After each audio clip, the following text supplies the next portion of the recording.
दोस्तों, हम बात कर रहे हैं बीपीएससी सिलेबस की। जैसा कि 69वीं बीपीएससी का रजिस्ट्रेशन स्टार्ट हो चुका है 15 जुलाई से, और 5 अगस्त तक फॉर्म भरे जाएंगे। तो आप लोग, उम्मीद है कि आप लोग फॉर्म भर रहे होंगे। चलो हम यहाँ बात करते हैं बिहार के सिलेबस क्या है, कि बीपीएससी का प्री और मेंस में सिलेबस कैसा रहेगा, इस चीज़ को लेकर के। प्रारंभिक परीक्षा में देखो क्या है कि प्रारंभिक परीक्षा 2 घंटों की होगी। प्रारंभिक परीक्षा 2 घंटों की होगी, जिसमें सामान्य अध्ययन का एक प्रश्न पत्र होगा और उसमें 100 सवाल होंगे, यानी कि 100 क्वेश्चन होंगे। क्वेश्चन कैसे रहेंगे? हिंदी और अंग्रेजी दोनों भाषा में होंगे, इसलिए 150 प्रश्नों की होगी। एक प्रश्न पत्र होगा, 2 घंटे का होगा। इस बार आयोग ने कहा है कि जैसे जैसे आवेदन आते हैं उस आधार पर हो सकता है परीक्षा 2 पालियों में कराई जाए या सिंगल पाली में होगी, वो आवेदन के आधार पर आयोग डिसाइड करेगा। ठीक है। फिर अगला है कि प्रारंभिक परीक्षा के सामान्य अध्ययन प्रश्न पत्र वस्तुनिष्ठ यानी कि बहुविकल्पी प्रकार के होंगे, यानी कि ऑब्जेक्टिव टाइप के होंगे। आपको ओमार शीट पर उनको फिल करना होगा। उसके बाद में उम्मीदवार वस्तुपरक प्रश्न पत्रों का उत्तर देने के लिए कैलकुलेटर का प्रयोग नहीं करेंगे, ये वर्जित है। कैलकुलेटर या किसी भी इलेक्ट्रॉनिक या डिजिटल का ले जाना वर्जित है। बाकी स्कूल के हिसाब से रहेगा कैसा लोग ले जाने देते हैं। प्रारंभिक परीक्षा महा जांच परीक्षा होगी, जिसके आधार पर मुख्य परीक्षा हेतु उम्मीदवारों का चयन किया जाएगा।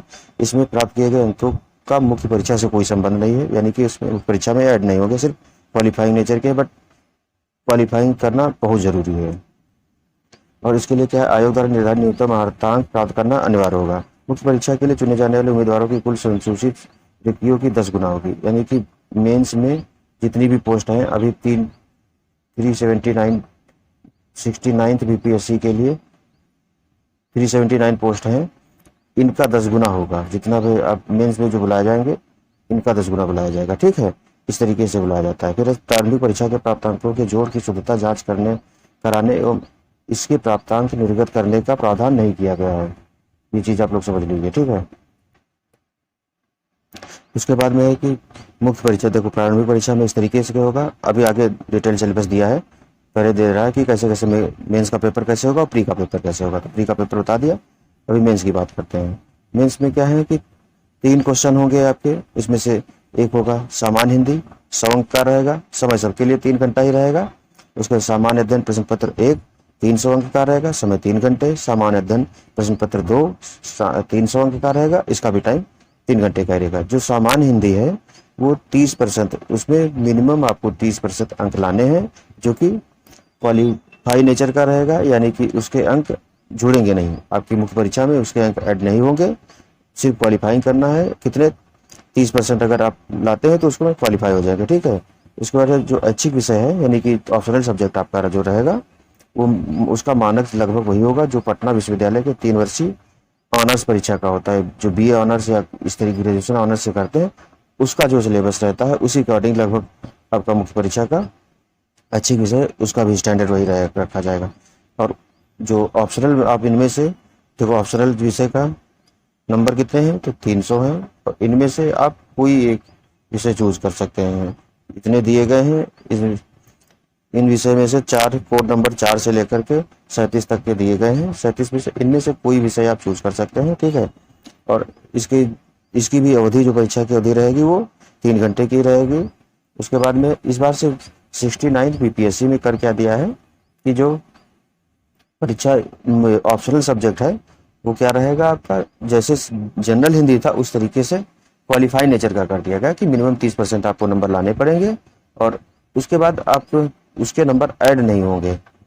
उसकी जगह पर निबंध के नंबर ऐड कर दिए हैं इसमें, तो क्वालिफाई नेचर का रहेगा। बट ये कि इसमें भी क्वालिफाई करना आपका बहुत जरूरी है। इनमें से इतने सारे दिए हैं।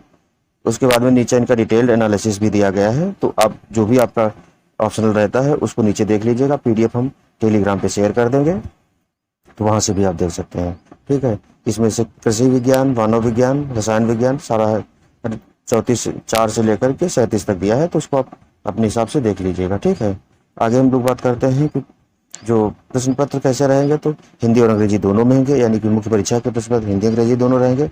आप अपनी भाषा चूज कर सकते हैं, हिंदी में लिखना है, इंग्लिश में लिखना है या उर्दू में लिखना है। ये फॉर्म भरते समय वहाँ दिया रहेगा, आप उस हिसाब से भर दीजिएगा। उसी आधार पर आपको मेंस में लिखना होगा।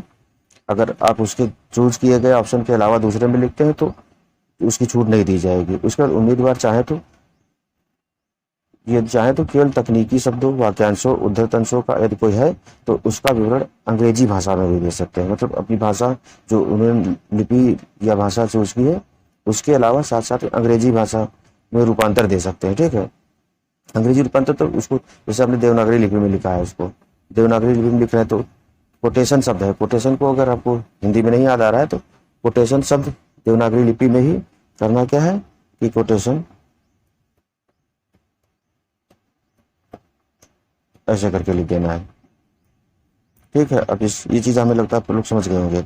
उसके बाद में है कि उम्मीदवार प्रश्न पत्रों के उत्तर देते समय केवल भारतीय अंकों का अंतर्राष्ट्रीय जो मानक है इस तरीके वाला है यही प्रयोग करेंगे। उम्मीदवार यदि चाहे तो मुख्य परीक्षा में कैलकुलेटर का प्रयोग कर सकते हैं, खास करके फर्स्ट पेपर में जो रहेगा नीचे दिया होगा उसमें सांख्यिकी वाला जो पोर्शन है उसके लिए जरूरत पड़ती है, और कुछ ऑप्शनल सब्जेक्ट होते हैं वहाँ भी जरूरत पड़ती है कैलकुलेटर की, तो वहाँ आप कैलकुलेटर ले जा सकते हैं। बाकी आपकी ये रहता है कि अपना कैलकुलेटर खुद ही ले जाएं, ज़्यादा सही रहेगा। व्यक्तित्व परीक्षण में क्या है कि व्यक्तित्व परीक्षण रहेगा आपका 120 नंबर का रहेगा, उसमें से 900 अंक कितने हो गए मेंस के हो गए, साक्षात्कार के 120, कुल कितने हो गए 1020 अंक रहेंगे।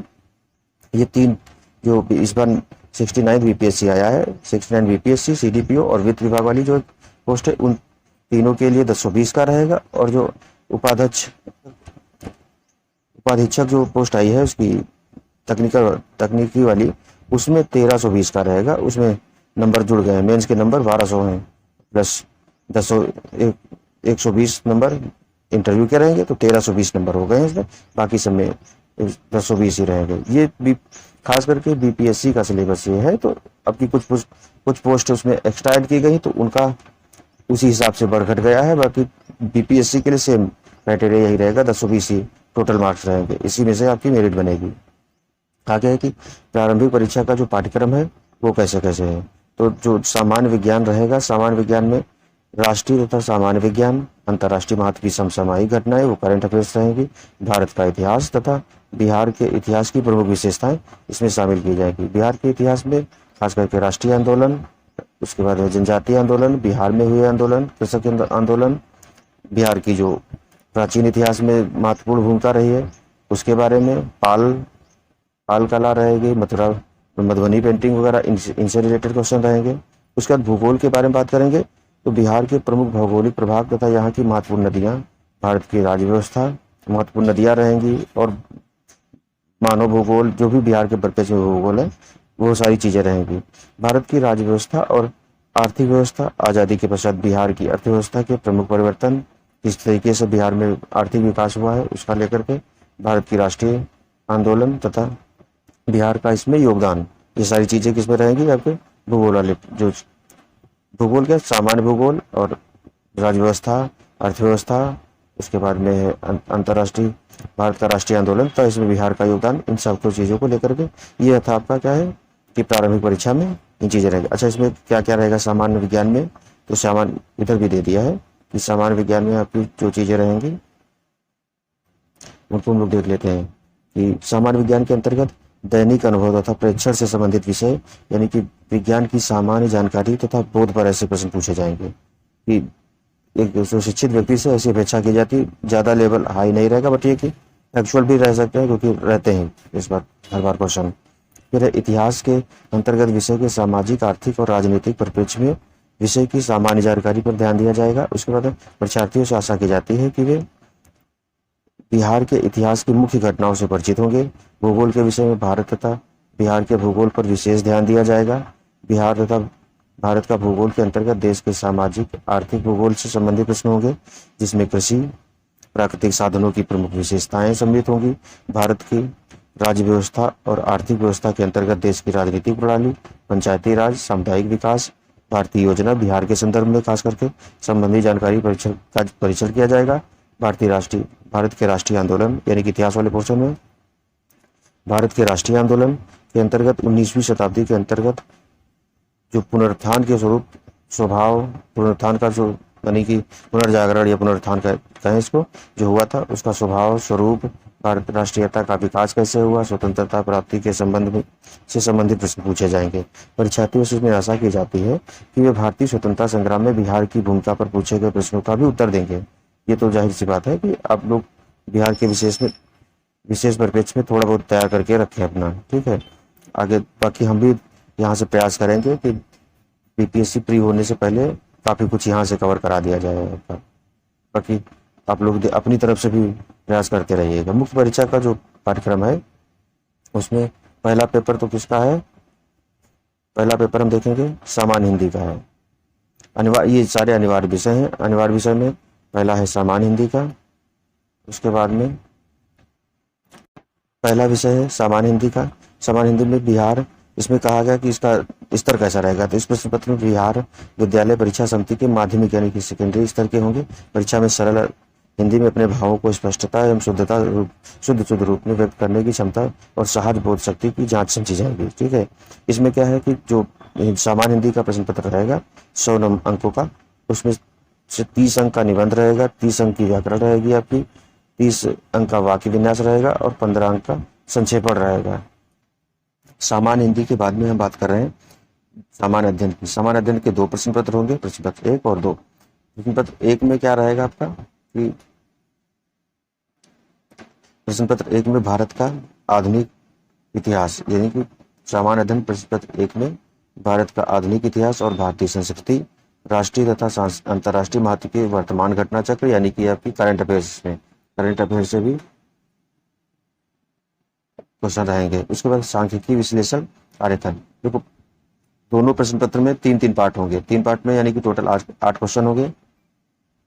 उसमें रहेगा कि आपका 3-3 लास्ट में 2 करने रहेंगे आपको, पहले पार्ट से 3 दूसरे पार्ट से 3, वो आप डिसाइड करिए कैसे करना है। बट ये कि क्वेश्चन का ये रहता है कि आधुनिक इतिहास से 3 क्वेश्चन करने रहते हैं और सेकेंड पार्ट जो रहता है राष्ट्रीय तथा अंतर्राष्ट्रीय महत्व की वर्तमान घटना यानी कि करंट अफेयर्स और सांख्यिकी वाला पोर्शन जो रहता है उसमें से मैक्सिमम तो टोटल 8 क्वेश्चन आपको करने रहते हैं। उसमें से आप देख लीजिएगा अपनी सुविधा अनुसार जो आपको ज़्यादा आता हो।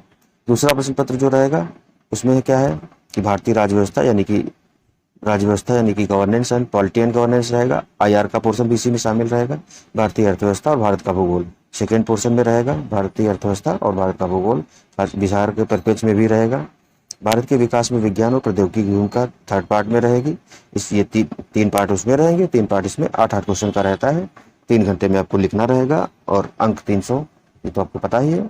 आगे है कि प्रश्न पत्र 1 में आधुनिक भारत यानी कि बिहार के विशेष संदर्भ में इतिहास और भारतीय संस्कृति के अंतर्गत लगभग 19वीं शताब्दी के मध्य भाग से लेकर के देश के इतिहास की रूपरेखा के साथ साथ गांधी, रविंद्रनाथ टैगोर, नेहरू से संबंधित प्रश्न भी सम्मिलित होंगे। ये तीनों लोगों को लेकर के बिहार में हर बार जयप्रकाश नारायण हो गए और भी जो बिहार के और अन्य विभूतियां हैं उनको लेकर के खास करके राष्ट्रीय आंदोलन से इन तीनों लोगों के बारे में हर बार बिहार में क्वेश्चन रहते हैं। किसी न किसी तरीके से इन तीनों लोगों के विषय में पूछा जाता है।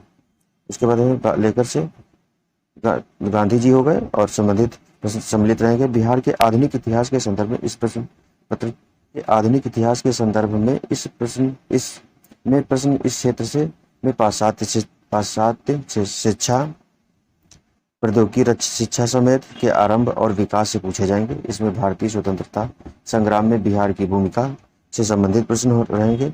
ये प्रश्न मुख्यतः क्या होगा तो संथाल विद्रोह, जितने भी मतलब जनजाति विद्रोह हुए थे बिहार में, इसमें बिहार में 1857 क्रांति में क्या योगदान रहा, बिरसा मुंडा का जो आंदोलन हुआ था उसका, चंपारण सत्याग्रह, बाकी भुइयां लोटिया, ये इस तरीके के जो आंदोलन हुए थे इन प्री में ज़्यादा रहता है। बट मेंस में ये जो मेन है कि इनका इसलिए डिनोट कर दिया है यहाँ पे संथाल विद्रोह, बिहार में 1857 की क्रांति, बिरसा आंदोलन, चंपारण सत्याग्रह तथा 1942 का जो भारत छोड़ो आंदोलन हुआ, उन आंदोलन को खास करके इनको आप अच्छे से तैयार करके जाइए।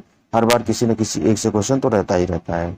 असहयोग आंदोलन में बिहार की भूमिका चंपारण सत्याग्रह के बाद काफी ज्यादा रही थी, तो उसको भी तैयार करके जाना। फिर परीक्षार्थियों से आशा की जाती है कि वे मौर्य काल, पाल काल की कला और पटना कला चित्रकला की मुख्य विशेषताओं से परिचित होंगे।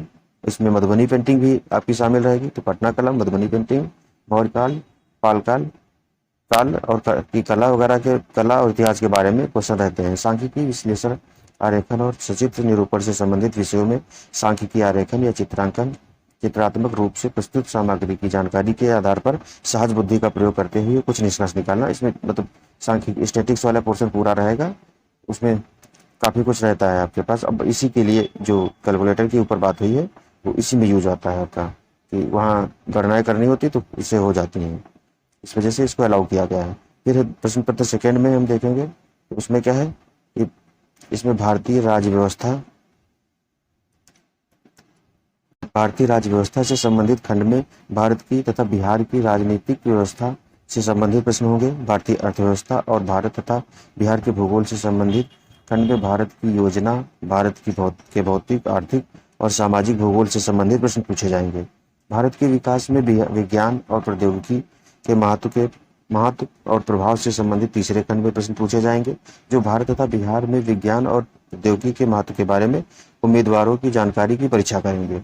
इनमें प्रायोगिक पक्ष पर बल दिया जाएगा, यानी कि जो व्यवहारिक पक्ष होता है उस पर ज़्यादा बल दिया जाएगा। अप्लाइड क्वेश्चन एक तरीके से कहें वो ज़्यादा पूछे जाएंगे। अप्लाइड के बाद में अब हम देखते हैं आगे क्या है कि ऐच्छिक विषय जो रहेगा आपका, ऊपर जो दिए थे कोड नंबर 4 से लेकर 37 तक, उन्हीं में से एक को आपको चूज करना पड़ेगा। और ऐच्छिक विषय यहाँ से लेकर के 54 तक सारे ऐच्छिक विषय के बारे में जानकारी दी है। तो ये पीडीएफ हम टेलीग्राम पे पहले बताएं शेयर कर देंगे, वहाँ से आप लोग अपने अपने जो भी ऑप्शनल रहता है उसकी जानकारी वहाँ से जा करके देख लीजिएगा। उसके बाद 54 जो पेज नंबर 54 है वहाँ से इंग्लिश में इसी का पूरा दिया है कि इंग्लिश में कैसे कैसे है। जो इंग्लिश वाले बच्चे हैं जिनका मीडियम अंग्रेजी है वो लोग यहाँ से पीडीएफ में 54 नंबर पेज नंबर 54 पे जाकर डायरेक्ट आप लोग इसका देख सकते हैं कि किस तरीके से इंग्लिश में ये पूरा दिया। यहाँ से preliminary test, compulsory subject, general studies, ये प्रिलिमिनरी में दिया गया है कैसे कैसे रहेगा, वहाँ आप देख लीजिएगा पूरा। उसके बाद में अगला है कि मेंस का नीचे दिया होगा पूरा, ये मेंस का दिया है, mains examination compulsory subject paper जो है। उसके बाद जनरल हिंदी का तो हिंदी में ही देंगे वो लोग। मेंस एग्जाम जो है general studies first and second दोनों पेपर होंगे, वो जो सेम हिंदी में हमने बताया है वही सारी चीज़ें इंग्लिश में है, बट ये कि इंग्लिश में दी है तो आप अंग्रेजी वाले बच्चे अंग्रेजी में देख लेंगे, बाकी हिंदी वाले हिंदी में। ठीक है, ये आपका सिलेबस पूरा हो गया बिहार का। बाकी फ्री होने से पहले हम भी अपनी तरफ से बिहार का काफ़ी कुछ कवर करने की कोशिश करेंगे और आगे चल करके मेंस के लिए भी प्रयास किया जाएगा। बट ये कि अभी धीरे धीरे हम स्टार्ट कर रहे हैं। हाँ, ये आप लोग सिलेबस देख लीजिएगा। और थैंक यू दोस्तों, जय हिंद, जय भारत।